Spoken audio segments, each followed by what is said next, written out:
แม่พี่น้องกับทักทายสบายดีได้สวัสดีเด้อพวกผู้ทุกคนเนาะนี่กำลังเตรียมตัวที่จะไปแห่บังไฟพี่น้องเลยมื้อนี้ก็มาฮอดแล้วเนาะงานบุญบังไฟอยู่ทางบ้านโคกของพวกเฮาเนาะพี่น้องเนาะทางบ้านโคกใหญ่พวกเฮามาฮอดแล้วมื้อนี้ก็เฮากำลังสิเตรียมตัวไปแห่บังไฟแล้วก็คือการแห่โหดแห่บวชเนาะพี่น้องที่ทางวัดเนาะกำลังเตรียมตัวจะลงไปเนาะพี่น้องเนาะลงไปเดียว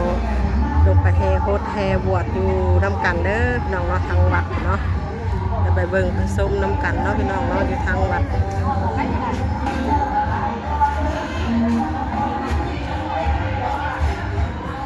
กำลังรอเวลานาทีอยู่เนาะ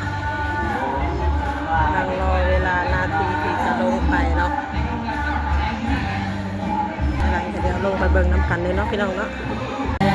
มาทางวันแล้วพี่น้องกับมีการก้อนวรรณคดี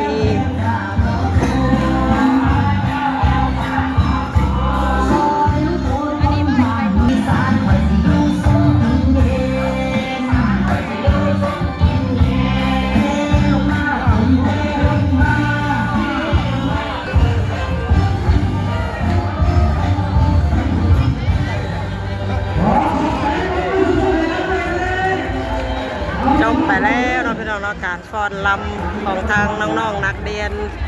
สาวบ้านโพงใหญ่ของพวกเราเนาะต่อไปก็จะมีการแข่งขันฟ้อนลำอีก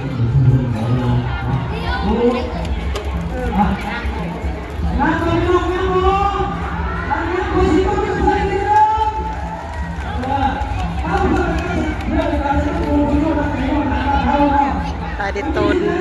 คอนแดด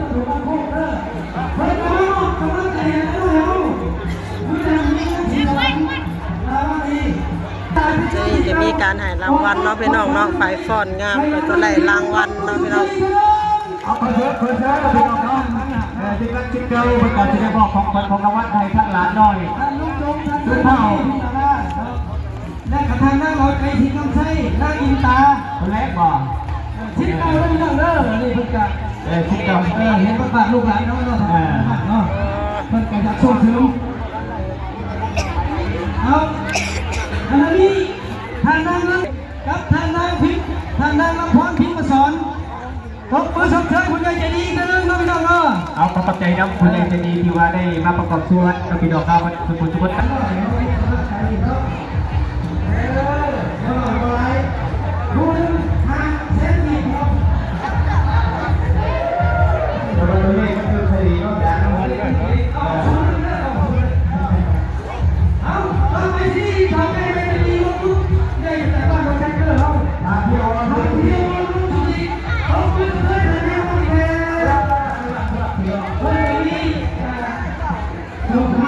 มาประกอบชวนในทางหลังหน่อยครับนี่ดู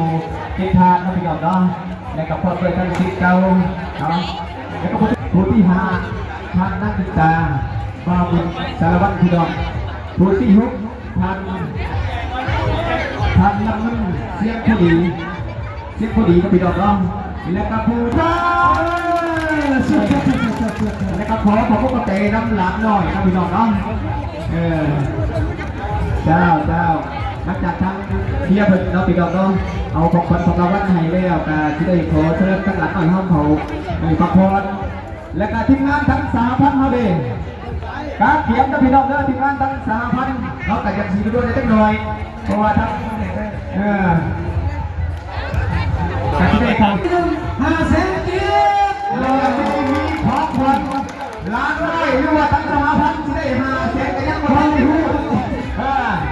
ทั้งทีอีกรอบนึง3,000หรือว่าทั้งหลานน้อยเอาขอเผาทำพอจะต้องบัดนี้ขอขอบใจก็ได้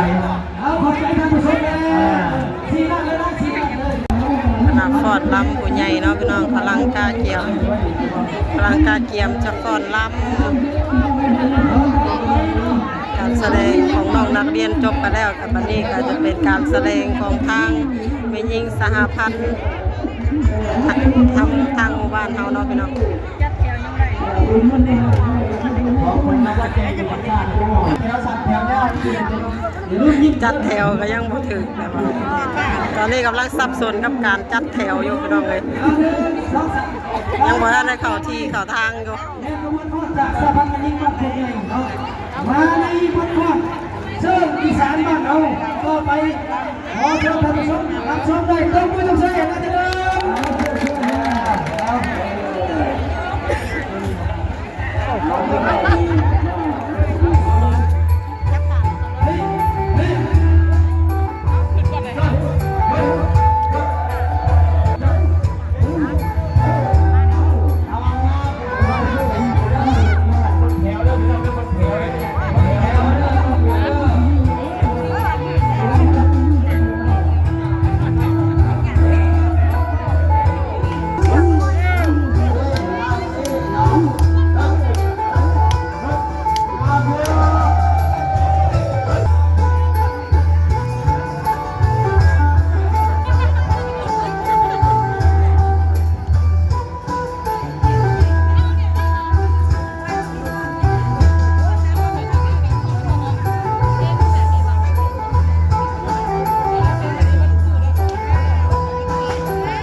ลำแล้วก็จะมีการเฮโฮสเฮบวชแล้วก็เฮบังไฟเนาะพี่น้อง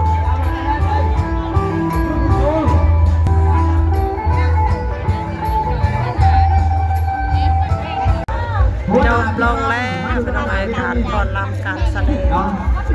วันทั้งวันคณะคดีว่าหนาวอ่ะว่าหนาผ่านว่าหนากับนุ่มกับรุ่นเดียเลยมีอยู่6 ถาด 7 ถาดรางวัลมาจ้องน้ำด้วย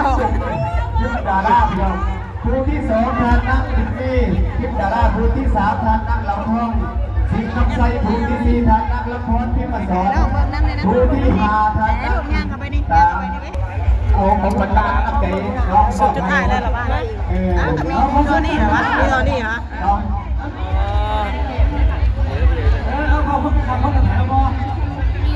เอาทางด้านบุญนี้ทางด้านเราใจมาจากคุกเอาไว้ครับ พร้อมด้วยทีมงานคุณที่มาประกอบช่วยโจโจ้ตั้งใจทีมงานทีมภาวนาคดีที่เราต้องการขอขอบคุณใจกันขอขอบคุณใจกันพี่น้องกันสาพันประตูเป็นคนต้อง เงินรางวัลเล็กๆน้อยๆเนาะพี่น้องเนาะยิงสหพันธ์ของทาง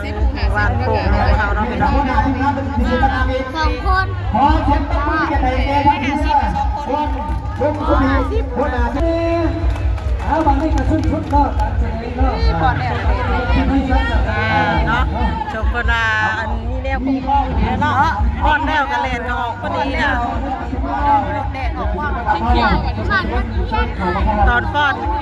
นแล้วก็แดดออกมาพอดีเด้อเนี่ย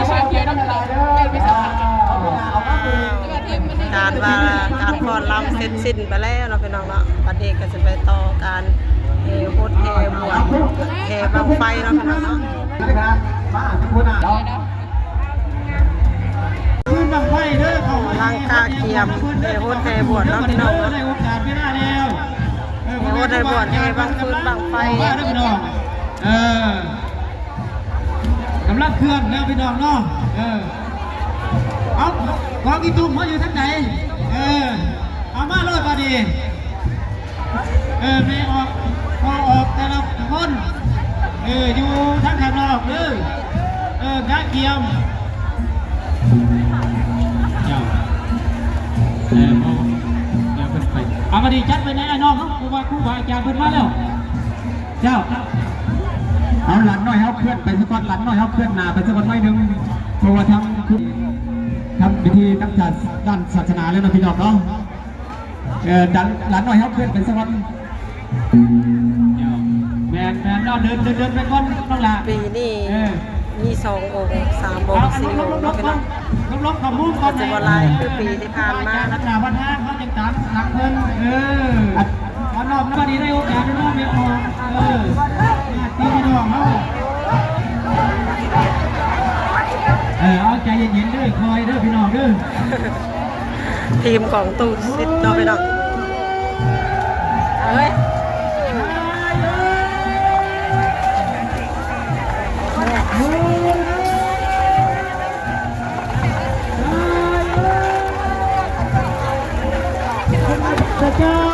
การวาดเขา ที่เพิ่งของเรา